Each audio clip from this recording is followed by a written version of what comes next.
যারা হয়রানির শিকার হচ্ছেন কিন্তু আদালতে যেতে পারছেন না, পুলিশের কাছে যেতে পারছেন না, অর্থনৈতিক কারণে তারাও আছেন।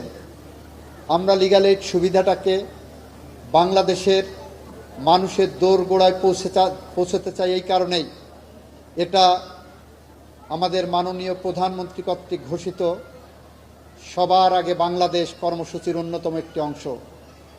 সেই অংশ, সেই স্বপ্নের পথ ধরে আমরা এগিয়ে যাচ্ছি। আমরা সেই স্বপ্নের পথ ধরে আগামীর বাংলাদেশ গড়ব। সেই স্বপ্নের পথ ধরে আমরা এগিয়ে যাব এবং এই স্বপ্নের পথে আপনাদেরকে আমরা আমাদের সহযোগী সারথি হিসেবে চেয়েছি।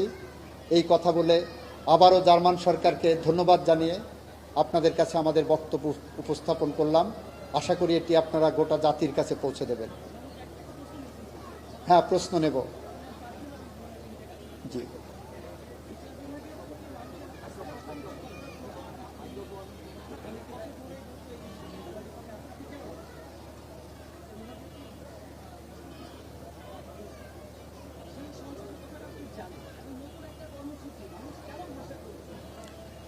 বিচার বিভাগের প্রতি মানুষের আস্থার সংকটের কথা আপনি যেমন বলছেন, আবার এক শ্রেণীর মানুষ বলছে বিচার বিভাগের কাছে যে তার ন্যায় বিচার পেয়েছে, এটাও আছে। এটা একটা মিশ্র প্রতিক্রিয়া। এই প্রতিক্রিয়া দিয়ে আমরা এগিয়ে যাচ্ছি। আমরা ইতিমধ্যেই বলেছি বাংলাদেশে 40 লক্ষের উপরে মামলা পেন্ডিং আছে। আমরা মামলার জট কমাতে চাই। আমরা একদিকে মামলার জট যেমন কমাতে চাই, আর একদিকে মামলার ফ্লো কমাতে চাই। এই দুইটাকে সামনে রেখেই আমরা লিগ্যাল এইড কর্মসূচি দিয়েছি এবং লিগ্যাল এইড কর্মসূচির মধ্যে আপনার মিডিয়েশনের ব্যবস্থা করেছি।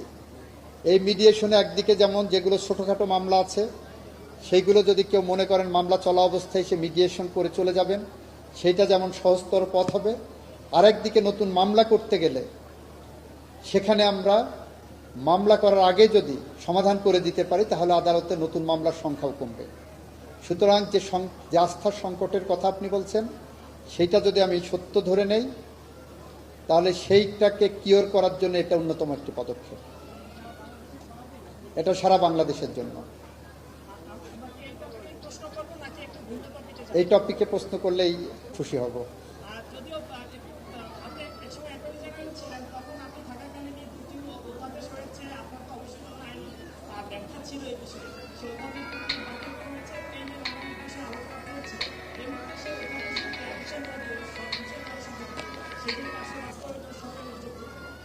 প্রথম কথা হলো আপনার প্রশ্নটা এই টপিকে না।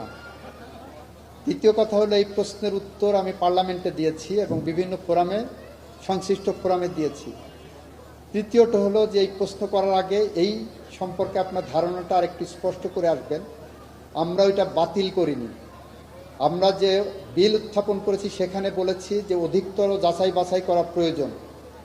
সে অধিকতর যাচাই বাছাই করে এই বিল আবার আমরা পার্লামেন্টে আনবো বলেছি এবং ইতিমধ্যে আপনার অবগতির জন্য জানাচ্ছি যে অধিকতর যাচাই বাছাইয়ের জন্য আমরা উদ্যোগ গ্রহণ করেছি। আপনাকে ধন্যবাদ।